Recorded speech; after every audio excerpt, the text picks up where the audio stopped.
கர்த்தருடைய பரிசுத்த நாமத்துக்கு மகிமை உண்டாவதாக. परमेश्वर के पवित्र नाम की महिमा हो। இன்னைக்கு நம்ம ஒரு நபரை குறித்து நம்ம பார்க்க போறோம். एक व्यक्ति के बारे में आज हम देखेंगे, அதாவது ஒரு பெயரை பற்றி பார்க்க போறோம். मतलब एक नाम के बारे में देखेंगे, அந்த பெயருடைய நிறைய நபர்களை பற்றி பார்க்க போறோம். और उस नाम के बहुत सारे लोग हैं, उनके बारे में हम देखेंगे। நம்மட்ட எப்படிப்பட்ட குவாலிட்டி வேணும் அப்படிங்கறத பார்க்க போறோம். हमारे पास किस प्रकार के गुण होना चाहिए उसे हम देखेंगे। पर ஏற்கனவே நிறைய பெயர்களை பற்றி நம்ம பார்த்திருக்கிறோம். बहुत सारे नामों के बारे में हमने देखा है, கிட்டத்தட்ட 13-15 பெயர்கள் கிட்ட நம்ம பார்த்திருக்கிறோம். लगभग 13 से लेकर 14 नामों को देखा है। இன்னைக்கு ஒரு முக்கியமான பெயரை குறித்து நம்ம பார்க்கலாம். आज एक महत्वपूर्ण नाम के बारे में देखेंगे। ஒரு வசனத்தை நம்ம வாசிக்கலாம். एक वचन को पढ़ेंगे, 1 ராஜாக்கள் 16ஆம் அதிகாரம், पहला इतिहास 16वां अध्याय, அதுல முதலாம் வசனத்தை நம்ம வாசிப்போம். उसमें पहले वचन को हम पढ़ेंगे। பாஷாவுக்கு விரோதமாக கர்த்தருடைய வார்த்தை அனானியின் குமாரனாகிய யெகூவுக்கு உண்டாயிற்று. நம்ம ஜெபிக்கலாம். अब हम प्रार्थना करेंगे, கண்களை மூடி நம்ம ஜெபிப்போம். आंखों को बंद करके हम प्रार्थना करेंगे। இந்த வசனத்திலிருந்து கர்த்தர் நம்மளோடு பேசணும். इस वचन के द्वारा परमेश्वर हमसे बात करना है, அவருடைய கிருபை நம்ம மேல இருக்கணும். उसका अनुग्रह हमारे ऊपर होना है। ஸ்தோத்திரம் கர்த்தாவே, स्तुति करते हैं प्रभु। வானத்தையும் பூமியும் படைத்த எங்கள் எலோஹிம் தேவனே, आकाश और पृथ्वी का निर्माण करता है एलोहिम खुदा, எங்கள் எல்ஷடாய் தேவனே உம்மை துதிக்கிறோம் அப்பா. हमारा एल शडाई खुदा तुझे धन्यवाद देते हैं। யெகோஷுவா மேசியாவின் நாமத்தினாலே ஜெபிக்கிறோம். यहोशुआ मसीहा के नाम से हम प्रार्थना करते हैं। இன்னைக்கு நாங்க எந்த பெயரை குறித்து பார்க்க போறோமோ, आज हम जिस नाम के बारे में देखने वाले हैं, அந்த பெயருடைய அந்த நபர்களுடைய குணங்களை பற்றி நாங்கள் தியானிக்கும் போது उस व्यक्ति के गुणों के बारे में जब हम ध्यान करते हैं, எங்களோடு பேசுங்கப்பா. हमारे साथ बात कीजिए प्रभु। எங்களுக்கு அப்படிப்பட்ட குணங்கள் வரத்தக்க நீர் கிருபை செய்யும். उस प्रकार के गुण आने के लिए आप अनुग्रह कीजिए। என்னென்ன குணங்கள் எங்களுக்கு வேணும், क्या क्या गुण हमें चाहिए, எந்தெந்த குணங்கள் எங்களுக்கு வேண்டாம், और क्या गुण हमें नहीं चाहिए, அதை நீர் எங்களுக்கு வெளிப்படுத்தி தாங்க. वो हमें प्रकट करके दीजिए। இதை கேட்கிற ஒவ்வொருத்தருடைய உள்ளத்தையும் इसे सुनने वाले हर किसी के हृदय நீர் को தொடும்படியாக ஜெபிக்கிறேன். आप छूने के लिए विनती करते हैं। ஆசீர்வதிங்கப்பா. आशीष करो प्रभु। யெகோஷுவா மேசியா நாமத்தில் கேட்டுக்கொள்கிறேன் ஜீவனுள்ள நல்ல பிதாவே. यहोशुआ मसीहा के नाम से मांगते हैं जीवित पिता, ஆமென். आमीन। இன்னைக்கு நம்ம யெகூ என்கிற நபரை குறித்து நம்ம பார்க்க போறோம். अब यहू इस नाम के व्यक्ति के बारे में हम देखेंगे। இந்த யெகூ அப்படிங்கிற பெயருடைய நிறைய பேர் இருக்காங்க பைபிள்ல. यहू नाम से बहुत सारे लोग कलाम के अंदर हैं, ஆனா அதுல ஒரு 3 பேரை மாத்திரம் நம்ம எடுத்து பார்க்க போறோம். लेकिन केवल 3 लोगों के बारे में ही हम देखेंगे। யெகூவ இங்கிலீஷ்ல ஜெஹூன்னு சொல்லுவாங்க, और अंग्रेजी में यहू को जेहू कहते हैं, அத நம்ம யெகூன்னு சொல்றோம். उसे हम यहू कहते हैं, எபிரேய மொழியில அது யெகூன்னு தான் சொல்லுவாங்க. और हिब्रानी भाषा में भी उसे यहू ही बोला जाता है। அந்த யெகூங்கிற ஸ்பெல்லிங்கை நீங்க செக் பண்ணுங்க. उस यहू के जो लिखावट को आप देखेंगे तो முதல்ல யோத் இருக்குது, पहला अक्षर है योद, அதுக்கு பிறகு ஹே இருக்கும், उसके बाद है, அப்புறம் வாவ், फिर वाव அப்புறம் ஆலஃப். और एलफ। இந்த 4 எழுத்து சேர்ந்தது தான் யெகூ. ये चारों अक्षर को ही यहू बोला जाता है। இந்த பேரை கொஞ்சம் நம்ம விவரித்து பார்ப்போம். इस नाम को हम और गहराई से देखेंगे। அதுக்கு பிறகு நம்ம அந்த நபர்களை பற்றி நம்ம பார்க்க போறோம். उसके बाद हम व्यक्तिगत रूप में उनको देखेंगे।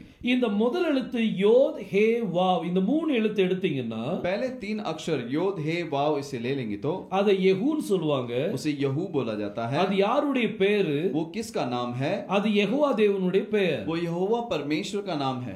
அடுத்தது கடைசி 3 எழுத்து நீங்க எடுத்தீங்கன்னா और आखिरी 3 अक्षर को ले लेंगे तो ஹே இருக்குது, हे, வாவ் இருக்கு, वाव, ஆலஃப். एलफ। இந்த 3 எழுத்தை நீங்க எடுத்தீங்கன்னா ये तीनों अक्षर को ले लेंगे, ஹூ அப்படின்னு சொல்லுவாங்க. हू बोला जाता है। ஹூ அப்படின்னா அவன் அப்படின்னு சொல்லி அர்த்தம். हू का मतलब वो व्यक्ति, ऐसा मतलब है। சோ யெகோவாங்கிற பேரும் அதுல வரும், यहोवा का नाम भी उसमें आता है, ஹூங்கிற பேரும் வரும். और हू करके शब्द भी आता है। அதனால இதனுடைய அர்த்தம் என்னது? इसलिए इसका मतलब क्या है? அவர் யெகோவா, वो यहोवा है, ஜெகோவா இஸ் ஹி அப்படின்னு சொல்லி வரும். वो ही यहोवा है करके बोला जाएगा। சோ இதுதான் யெகூ அப்படிங்கிற பேருனுடைய அர்த்தம். ये है यहू नाम का मतलब। இந்த ஒரு ஆண்பால்ல அவன் அப்படின்னு சொல்லும்போது और पुरुष में जब हम वो करके कहते हैं, அத எபிரேய மொழியில ஹூன்னு சொல்லுவாங்க. हिब्रानी भाषा में उसे हू बोला जाता है। அதுல ஹே வரும், வாவ் வரும், ஆலஃப் வரும். उसमें हे, वाव, एलफ है। எபிரேய மொழியில அவள் அப்படின்னு சொல்லும்போது तो हिब्रानी भाषा में वो करके बोलते समय அதை எபிரேய மொழியில ஹி அப்படின்னு சொல்லுவாங்க. हिब्रानी भाषा में ही बोला जाता है। அதுல ஹே வரும், उसमें हे है, யோத் அப்புறம் ஆலஃப் வரும். योद और एलफ है। இந்த ஹூக்கும் ஹீக்கும் உள்ள டிஃபரன்ஸ் என்ன அப்படின்னா, ये हू और ही का अंतर क्या है? ஹூல வந்து நடுவுல வாவ் இருக்கும், हु में बीच में वाव है ஹீல யோத் இருக்கும். और ही में योद होगा. சோ ஹூ அப்படின்னா அவன், हु का मतलब पुरुष व्यक्ति ஹீ அப்படின்னா அவள், और ही का मतलब स्त्री. சோ இப்படிதான் அதனுடைய கிராமர் வரும். ऐसा ऐसा होता है इसका व्याकरण. இப்போ யெகூ அப்படின்னா உங்களுக்கு அர்த்தம் புரிஞ்சிருக்கும். अब यहू का मतलब आप जान गए होंगे. அவர் யெகோவா, वो यहोवा, இதுதான் அதனுடைய அர்த்தம். यही उसका मतलब है. இப்போ இந்த யெகூங்கிற பேர்ல மொத்தம் 3 பேரை நம்ம செலக்ட் பண்ணலாம். अब यहू के अंदर 3 व्यक्ति को हम चुनेंगे. நிறைய பேர் இருக்காங்க, बहुत सारे लोग हैं, வேதத்துல நிறைய பேர் கொடுக்கப்பட்டிருக்குது. और कलाम के अंदर बहुत सारों को ऐसा नाम दिया गया ஆனா है. நான் ஒரு 3 நபரை பற்றி நம்ம எடுத்து நம்ம பார்க்க போறோம். लेकिन 3 व्यक्ति को हम लेकर बात करेंगे. பாருங்க, முதல்ல இந்த வசனத்தை நம்ம வாசிக்கலாம். इस वचन को हम पढ़ेंगे. 1 ராஜாக்கள் 16ஆம் அதிகாரம், पहला राजा 16वां अध्याय, அதுல 1ஆம் வசனத்தை நம்ம வாசிக்கலாம். उसमें पहले वचन को हम पढ़ेंगे. பாஷாவுக்கு விரோதமாக கர்த்தருடைய வார்த்தை ஆனானியின் குமாரனாகிய யெகூவுக்கு உண்டாயிற்று. இந்த யெகூவை பற்றின காரியங்களை குறித்து பார்க்கலாம். यहू के विषय में हम देखेंगे. நம்ம 3 யெகூவை பற்றி நம்ம பார்க்க போறோம். 3 यहू के बारे में देखने वाले हैं. ஒன்னு வந்து அனானியினுடைய மகனாகிய யெகூ, एक हनानी का पुत्र यहू, இன்னொன்னு யோசபாத் ராஜாவுடைய மகன் யெகூ, दूसरा यहोशफात राजा का पुत्र यहू, இன்னொன்னு வந்து ஆனுதோத்தியன் யேஹூ அப்படிங்கறத பற்றி பார்க்க போறோம். और दूसरा जो है अनतोती यहू के बारे में देखने वाले हैं. இந்த 3 யெகூவை பற்றி நாம் பார்க்கும்போது ये 3 यहू के बारे में जब हम देखेंगे, அவங்களுடைய நல்ல குவாலிட்டி நமக்குள்ள வரணும். उनके अच्छे गुण हमारे अंदर आना है. சோ முதலாவது நம்ம அனானியினுடைய மகன் யெகூவை பற்றி நம்ம பார்க்கலாம். सबसे पहले अनानी का पुत्र यहू के बारे में देखेंगे. இந்த அனானியினுடைய மகன் யெகூ, ये अनानी का पुत्र यहू, இவன் ஒரு தீர்க்கதரிசி. ये एक भविष्यद्वक्ता है. அவனை கர்த்தர் பயன்படுத்தினார். उसे परमेश्वर ने इस्तेमाल किया. யெகோவா தேவன் பயன்படுத்தினார். यहोवा परमेश्वर इस्तेमाल किया. அவனுடைய பெயர் எப்படியோ அப்படியே கர்த்தர் அவனுக்குள்ள கிரியை செய்தார். जिस प्रकार उसका नाम था वैसे ही परमेश्वर उसके अंदर क्रिया किए. இந்த யெகூ வந்து ये यहू இவன் பாஷாக்கு விரோதமா அவன் தீர்க்க தரிசனம் உரைத்தான். बादशाह के विरुद्ध भविष्यवाणी करता है. பாருங்க, 1 ராஜாக்கள் 16ஆம் அதிகாரம், पहला राजा 16वां अध्याय, அதுல 1ஆம் வசனத்தை வாசிக்கலாம். उसमें पहले वचन को हम पढ़ेंगे. பாஷாவுக்கு விரோதமாக கர்த்தருடைய வார்த்தை ஆனானியின் குமாரனாகிய யெகூவுக்கு உண்டாயிற்று. இங்க பைபிள் சொல்லுது, कलाम कहती है பாஷாவுக்கு விரோதமாக बादशाह के विषय में கர்த்தருடைய வார்த்தை யெகூவுக்கு உண்டாயிற்று. परमेश्वर का वचन यहू के पास पहुंचा. இந்த யெகூ பேரை ये यहू जो नाम है, இது நிறைய பேர் தப்பா வியாக்கியானம் பண்ணுவாங்க. बहुत सारे लोग उसकी गलत प्रचार करते हैं. நம்மளுக்கு அதுக்கு சம்பந்தம் இல்ல. हमारा उसका कोई संबंध नहीं. கர்த்தருடைய வார்த்தை யெகூவுக்கு உண்டாயிற்று. परमेश्वर का शब्द यहू के पास आया. யாருக்கு விரோதமா? किसके विषय में? பாஷாக்கு விரோதமா. बादशाह के विषय में. இவன் இஸ்ரவேல் ஜனங்களுடைய ராஜா. ये इजराइल लोगों का राजा था. இவன் எரோபியாமை கொன்னு ये एरोबियाम को मारकर அவனுக்கு பதிலா பாஷாவானவன். उसके बदले में बादशाह बन गया. இவன் தான் அங்க ராஜாவா மாறுறான். यही वहां का राजा है. இப்போ இவனும் எரோபியாமுடைய தப்பை செய்ததனால ये भी यरोबियाम का गलतियों को दोहराया. इसके लिए இவனையும் கர்த்தர் தண்டித்தார். इसे भी परमेश्वर ने दंड दिया. இவனை பற்றி ஒரு தீர்க்க தரிசனம் வந்தது. इसके बारे में एक भविष्यवाणी आई. அவனுக்கு விரோதமா ஒரு தீர்க்க தரிசனம் சொன்னார். उसके विषय में एक भविष्यवाणी आई. யார் சொன்னா? कौन कहता है? இந்த யெகூ தான் சொல்றாரு. ये यहू कहता है. இஸ்ரவேலின் ராஜாவாகிய பாஷாக்கு விரோதமா ஒரு தீர்க்க தரிசனம். इजराइल का राजा जो बादशाह है उसके विषय में एक भविष्यवाणी. நீ எரோபியாமை போலவே நீ செய்ததனால तू यरोबियाम की तरह कर रहा था. इसके लिए உனக்கு அவன் மேல ஒரு தண்டனை கொடுத்தார். उसके ऊपर एक दंड को लाया. ஒரு வீட்ல எல்லாருமே அங்க மரிப்பாங்க அப்படின்னு சொல்லி ஒரு தண்டனை கொடுத்தார். तेरे घर में सब जन मर जाएंगे करके दंड दिया. அதே போல वैसे ही ஜிம்ரி அப்படின்னு சொல்லி ஒருவன் இருந்துச்சு. जिम्री नाम का एक व्यक्ति उठकर அவன் பாஷாவுடைய குடும்பத்துல இருக்க எல்லாத்தையும் கொண்டு போட்டான். वो बादशाह के परिवार के सभी लोगों को मार गिराया. இது நீங்க 12ஆம் வசனத்துல பார்க்கலாம். इसे आप 12वें वचन में आप देख सकते हैं. இந்த யெகூ மூலமா வந்த அந்த தீர்க்க தரிசனம் यहू के द्वारा जो भविष्यवाणी आई இது அங்க நிறைவேறினது. वो वहां पर पूरा हुआ. பாஷாவுடைய வாழ்க்கையில நிறைவேறினது. बादशाह के जीवन के अंदर पूरा हुआ. இது இந்த பாஷா வந்து யாரு? ये बादशाह कौन है? இவன் இஸ்ரேலுக்கு ராஜா. ये इजराइल का राजा है. அதே சமயத்துல इसी समय யூதா தேசத்தினுடைய ராஜா यहूदा देश का राजा அது யெகோசபாத் இருந்தார். वो यहोशफात था. ஒரு வசனத்தை நம்ம வாசிக்கலாம். एक वचन को हम पढ़ेंगे. 2 நாளாகமம் दूसरा इतिहास 19ஆம் அதிகாரம் 19वां अध्याय 1ஆம் வசனத்தை நம்ம வாசிக்க கேட்கலாம். पहले वचन को हम पढ़ेंगे। யூதாவின் ராஜாவாகிய யோசபாத் எருசலேமில் உள்ள தன் வீட்டிற்கு சமாதானத்தோடே திரும்பி வந்தான். பாருங்க, இங்க யோசபாத் ராஜாவை பற்றி பார்க்கிறோம். यहोशापात राजा कहता है, இவன் யாருக்கு ராஜா? ये किसका राजा है? யூதர்களுக்கு ராஜா, यहूदियों का राजा है। இந்த யெகூ ரெண்டு பேருக்கும் தீர்க்கதரிசனம் சொல்றார். यहू दो जन को भविष्यवाणी करता है। இவனுடைய அப்பா பேர் அனானி. इसका पिताजी का नाम है हनानी। உன் பாஷாக்கு விரோதமாவும் தீர்க்கதரிசனம் சொன்னார். बादशाह के विरुद्ध भी भविष्यवाणी किया। அதே மாதிரி யோசபாத் ராஜாக்கு விரோதமாவும் தீர்க்கதரிசனம் और சொன்னார். वैसे ही यहोशापात राजा के विरुद्ध भी भविष्यवाणी किया। அவருடைய தீர்க்கதரிசனம் அப்படியே நிறைவேறிச்சு. उसका भविष्यवाणी ऐसे ही पूरा हुई। இன்னைக்கு இப்படிப்பட்ட தீர்க்கதரிசிகள் வேணும். आज इस प्रकार के नबी चाहिए, சொன்ன அப்படியே நிறைவேறக்கூடிய ஒரு जो தீர்க்கதரிசனம். बोलते हैं वैसे ही पूरा होने जैसा भविष्यवाणी। அப்படிப்பட்ட ஒரு நெருக்கம் கர்த்தர்ட்ட காணப்படும்.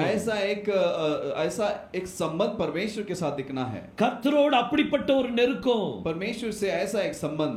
யெகூ எப்படி கர்த்தரோடு இணைக்கப்பட்டிருந்தானோ, यहू जिस प्रकार परमेश्वर से जुड़ा हुआ था, அதே போன்ற ஒரு இணைப்பு நம்மளுக்கு வேணும். उसी प्रकार का एक जोड़ हमें चाहिए। யெகூ அப்படினா அதுக்கு அர்த்தம் என்ன? यहू का मतलब क्या है? அவர் யெகோவா. वो यहोवा। அவர் யெகோவா அப்படினு சொல்லி அர்த்தம் வரும். वो यहोवा ये मतलब है। பாருங்க, இந்த யெகூவை கர்த்தர் தீர்க்கதரிசியா பயன்படுத்தினார். देखिए, यहू को परमेश्वर ने एक भविष्यद्वक्ता के रूप में उपयोग இவன் किया। யாருடைய குமாரன்? ये किसका पुत्र है? அனானியுடைய குமாரன். हनानी का पुत्र है। இதுதான் முதல் யெகூ. यही है पहला यहू। இப்ப அடுத்தது யெகூவை பார்க்கலாம். अब दूसरे यहू को हम देखेंगे। அது இஸ்ரவேல் நாட்டு ராஜா யோசபாத் ராஜா. वो इजराइल देश का यहोशापात राजा। அவனுடைய மகன் பேரும் யெகூதான். उसका नाम भी यहू है। அவன் பேரும் யெகூ. उसका नाम भी यहू। இவனை பற்றியும் ஒரு தீர்க்கதரிசனம் வந்தது. इसके बारे में भी एक भविष्यवाणी आई। எலிஷா அந்த சமயத்துல எலிஷா இருக்கிறார். उस समय में एलिशा है। எலிஷா என்ன செய்றார் அப்படின்னா, एलिशा क्या करता है? தீர்க்கதரிசியின் புத்திரர்ல ஒருத்தரை கூப்பிட்டு, भविष्यद्वक्ताओं के पुत्रों में से एक को बुलाकर, நீ நேர இஸ்ரேல் தேசத்துக்கு போ, तू सीधे इजराइल देश में जा இஸ்ரவேல் ராஜா யெகூவை சந்தி, और जाकर यहू से मिल। அவனை ராஜாவை அபிஷேகம் பண்ணிட்டு, उसको राजा ये अभिषेक करके அந்த இடத்துல நிக்காம தாமதம் பண்ணாம அங்க ஓடி வந்துரு. उस जगह में रुकना नहीं, वैसे ही चले आना। பாருங்க, இதை நீங்க எங்க பார்க்கலாம்னா, इसे आप कहां देख सकते हैं? 2 ராஜாக்கள் 9ஆம் அதிகாரம் 1ஆம் வசனத்துல பார்க்கலாம். दूसरा राजा 9वां अध्याय पहले वचन में आप देख सकते हैं। அங்க எலிஷா தீர்க்கதரிசியின் புத்திர ஒருத்தர் அனுப்புறார். और एलिशा जो है भविष्यद्वक्ताओं में से एक चेले को भेजता है। இவனும் நேர போய் ये भी सीधाई से जाकर யெகூ அபிஷேகம் பண்ணிட்டு, वो यहू को अभिषेक करने के बाद அந்த இடத்துல கொஞ்சம் கூட நிக்காம ஓடி போயிருவான். उस जगह में थोड़ा भी रुकता नहीं, ऐसे ही चले जाता है। இந்த யெகூ யாரு? ये यहू कौन है? இது யோசபாத் ராஜாவுடைய பையன் யெகூ. ये यहोशापात राजा का पुत्र है, இஸ்ரவேலின் ராஜா. इजराइल का राजा। பாருங்க, இந்த இரண்டாவது யெகூ நம்ம பார்க்கிறோம். दूसरे यहू को हम देखते हैं। முதலாவது யெகூ நம்ம பார்த்தோம், पहले यहू को हमने देखा, அது அனானின் குமாரன் யெகூ. वो हनानी का पुत्र यहू। இப்போ நம்ம இரண்டாவது யெகூவை अब பார்க்கிறோம். हम दूसरे यहू को देखते हैं। இது யோசபாத் ராஜாவுடைய பையன் யெகூ. ये यहोशापात राजा का पुत्र यहू है। அவன் அபிஷேகம் பண்ணிட்டு ஓடிட்டான். उसे अभिषेक कर चला गया। இது எல்லாருக்கும் தெரிஞ்ச உடனே सभी लोग जानने के बाद எல்லாரும் யெகூதா ராஜா அப்படின்னு சொல்லி சத்தம் போட்டாங்க. और सभी लोग चिल्लाने लगे, यहू ही राजा है। இப்படி ஒரு பெரிய ஜெயகோஷம் நடத்துனாங்க. और वहां पर ऐसे बड़ी जय जयकार हुई। இந்த யெகூ, ये यहू, இந்த யோசபாத்தின் குமாரன் யெகூ, यहोशापात का पुत्र यहू, இவன் என்ன செய்தான் தெரியுமா? इसने क्या किया? இவன் பாகாலை வணங்கி கொண்டிருந்த எல்லா பூசாரிகளையும் और बाल को नमन करने वाले सारे पुजारियों को எல்லாரையும் ஒரு இடத்துல கூப்பிட்டான். सभी को एक जगह में बुलाया। எப்படி சொல்லி கூப்பிட்டான் தெரியுமா? कैसे बोलकर बुलाया? ஆகா பாகால கொஞ்சம் தான் வணங்குனா, आहब बाल को थोड़ा ही आराधना किया, ஆனா நான் அதிகமா ஆராதிப்பேன், लेकिन मैं ज्यादा आराधना करूंगा அப்படின்னு சொல்லி பாகாலை வணங்கக்கூடிய எல்லாரும் ஒரு இடத்துல கூப்பிட்டான். ऐसे बोलकर बाल को नमन करने वाले सभी लोगों को एक जगह में एकत्रित किया। பாகாலுக்கு பலி கொடுக்கணும்னு சொல்லி எல்லாரையும் கூப்பிட்டான். बाल का बलि देना है करके सभी लोगों को बुलाया। ஆனா இவர் தந்திரத்தோடு அந்த காரியத்தை செய்தான். लेकिन ये चालाकी के साथ उसने काम किया। அவனுடைய எண்ணம் என்ன? उसका क्या विचार था? பாகாலுடைய ஒரு பூசாரி கூட உயிரோட இருக்க கூடாது. बाल का एक भी पुजारी जीवित नहीं रहना। இவன் எல்லாரையும் கூப்பிட்டான். ये सभी को बुला लिया। ஒருத்தர் கூட இல்ல, எல்லாரும் வந்துட்டாங்க. कोई भी नहीं छुटा, सब जन आ गए। ஏன்னா ராஜா கூப்பிட்டாரு, क्योंकि राजा ने बुलाया, ஒரு பெரிய விருந்து நடக்க போகுது, एक बड़ा भोजन होने वाला है, அப்படின்னு சொல்லி எல்லாரையும் அங்க கூப்பிட்டான். ऐसे बोलकर सभी को बुलाया। எல்லாரும் வந்துட்டாங்க. அங்க सभी लोग आ गए। ஆனா இவன் ரொம்ப தந்திரத்தோடு வேலை செய்தான். लेकिन ये बहुत चालाकी के साथ काम किया. இந்த யெகூவுடைய பிளானிங் என்னன்னா, ये यहू का क्या विचार था? பாகாலை வணங்கக்கூடிய அந்த பூசாரிகளை எல்லாரையும் கொன்னு போடணும். बाल को नमन करने वाले सारे पुजारियों को मार गिराना है. இப்ப எல்லாரும் அங்க வந்த உடனே सब जन वहां आने के बाद அவன் கேட்ட வேற யாராவது இங்க இருக்காங்களா?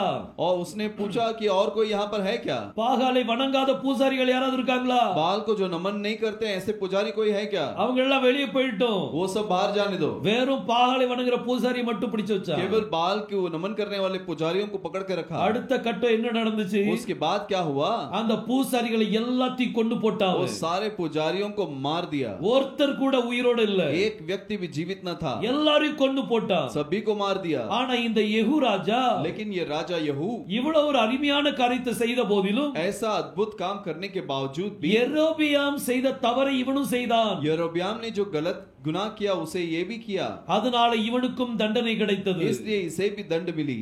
தேவன் ஒரு வாய்ப்பை கொடுக்கிறார். परमेश्वर एक मौका देता है. அந்த வாய்ப்பு யெகூக்கு கிடைச்சது. वो मौका यहू को भी मिला. ஆனா அவனால அதை கட்டி காமிக்க முடியல. लेकिन वो उसे संभाल नहीं पाया. அவன் முயற்சி பண்ணான். उसने कोशिश तो की. பாகாலுடைய பூசாரிகள் எல்லாத்தையும் கொண்டு போட்டான். बाल के पुजारियों को मार गिराया. ஆனா யெரொபெயாம் உண்டாக்கின கண்ணுக்குட்டிகள், लेकिन यरोब्याम ने जो वासरू को बनाया था அத வணங்கினான் பாருங்க. उसे उसने नमन किया. அத ஒண்ணுமே செய்யல. उसे कुछ नहीं कर पाया. அதனால அவன் மேல தண்டனை வந்துச்சு. इसीलिए उसके ऊपर दंड आई. நாம் கர்த்தருடைய வார்த்தையின்படி நடக்க தன்னை ஒப்பு वो கொடுக்கவில்லை. परमेश्वर के वचन के अनुसार चलने के लिए अपने आप को सौंपा नहीं. தன்னுடைய வார்த்தையின்படி நடக்க தன்னை ஒப்பு கொடுக்கல. वो वचन के अनुसार चलने के लिए अपने आप को नहीं सौंपा. இன்னைக்கு நிறைய பேர் அப்படிதான் இருக்கிறாங்க. लोग ऐसे ही हैं. நிறைய நல்லது செய்வாங்க. बहुत भला काम करेंगे. ஆனா கர்த்தருடைய வார்த்தைக்கு தன்னை ஒப்பு கொடுக்கணும். लेकिन परमेश्वर के वचन के लिए अपने आप को सौंपना है. ஆனானின் குமாரனாகிய யெகூ, हनान का पुत्र यहू, அவன் தன்னை கர்த்தரிடத்தில் ஒப்பு கொடுத்திருந்தான். वो अपने आप को परमेश्वर के पास सौंप दिया था. அவன் சொன்ன தீர்க்க தரிசனம் ஒண்ணும் ஃபெயில் ஆகல. उसने जो भविष्यवाणी की वो कोई भी सारे भविष्यवाणी पूरे हुए. அவன் தேவனோடு நெருக்கமாக वो காணப்பட்டான். परमेश्वर का करीब दिखाई दिया. இன்னைக்கு நம்ம எப்படி இருக்கோ சிந்திச்சு பாருங்க. हम कैसे हैं सोच कर देखिए. ஆனானின் குமாரனாகிய யெகூவை போல நம்ம காணப்படணும். हनान का पुत्र यहू के माने दिखना है. யோசபாத் ராஜா யெகூவை போல அல்ல.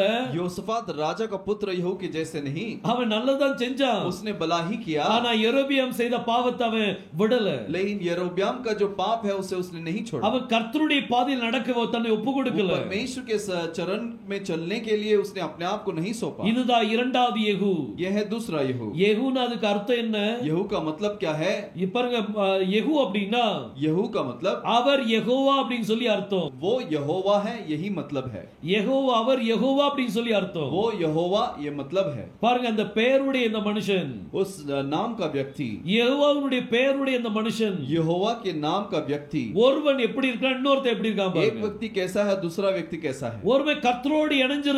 एक परमेश्वर से जुड़ा हुआ है. ஆனா ஒருத்தன் கர்த்தருடைய வார்த்தைக்கு தன்னை ஒப்பு கொடுக்கல. लेकिन दूसरा परमेश्वर के वचन के लिए अपने आप को नहीं सौंपता. கர்த்தர் அவன் மேல பிரியப்பட்டார். परमेश्वर उसके ऊपर प्रिय था. அவன் பாகாலுடைய பூசாரிகளை கொண்டு போடும்போது பிரியப்பட்டார். जब बाल के पुजारियों को उसने मार गिराया तब परमेश्वर खुश हुआ. ஆனா அவன் யெரொபெயாமுடைய தவறை அவன் செய்யும்போது, लेकिन यरोब्याम का जो गुनाह है उसे वो दोहराते समय கர்த்தர் அவன் மேல கோபம் கொண்டார். परमेश्वर उसके ऊपर क्रोधित हुए. அவன் மேல தண்டனை வந்துச்சு. उसके ऊपर दंड आई. இதுதான் இரண்டாவது யெகூ.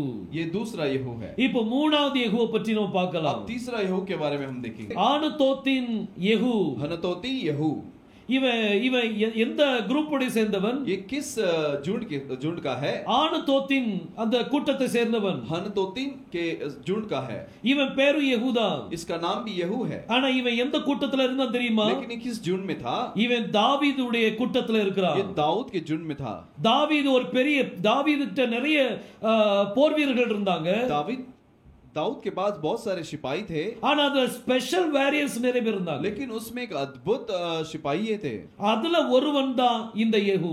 उसमें एक अद्भुत सिपाही थे. उसमें एक है ये यहू. இன்னைக்கு நம்ம எல்லாரும் தாவீதின் குமாரனுடைய கூட்டத்துல இருக்கிறோம். आज हम सब दाऊद के पुत्र की झुंड में हैं. நம்ம யெகூவை போல ஒரு பெரிய வீரனா இருக்கணும். हम यहू के मानिंद एक वीर होना चाहिए. ஒரு பெரிய வாரியரா இருக்கணும். एक बड़ा लड़ाई, एक बड़ा सिपाही होना चाहिए. ஒரு யுத்த களத்துல இறங்கக்கூடிய யெகூ யெகூவா இருக்கணும். और युद्ध के लिए उतरने वाले एक यहू होना चाहिए, முழங்கால் யுத்தம் பண்ணக்கூடிய ஒரு யெகூவா இருக்கணும். घुटने का युद्ध करने वाले यहू होना चाहिए। இன்னைக்கு நம்ம எப்படிப்பட்ட யெகூவா இருக்கோ சிந்திச்சு आज हम பாருங்க. किस प्रकार के यहू हैं सोच कर देखिए। ஆனானின் குமாரனாகிய யெகூவா இருக்க போறீங்களா? हनान का पुत्र यहू है क्या, அல்லது யோசபாத்தின் குமாரன் யெகூவா இருக்க போறீங்களா? या फिर यहोशाफात का पुत्र यहू है क्या, அல்லது அனதோத்தியனாகிய யெகூவை போல இருக்க போறீங்களா? या फिर हनोतोती के यहू के मानित रखने वाले हैं, தாவீதுனுடைய கூட்டத்தில் உள்ள யெகூவை போல இருக்க போறீங்களா? दाऊद के झुंड का यहू होने वाले हैं। இன்னைக்கு நம்ம ஒரு நல்ல வாரியரா இருக்கணும். आज हम बहुत अच्छे सैनिक होना चाहिए, கர்த்தரோடு நெருங்கின ஒரு யெகூவை போல இருக்கணும். परमेश्वर के करीब आने वाले यहू के मानित होना चाहिए।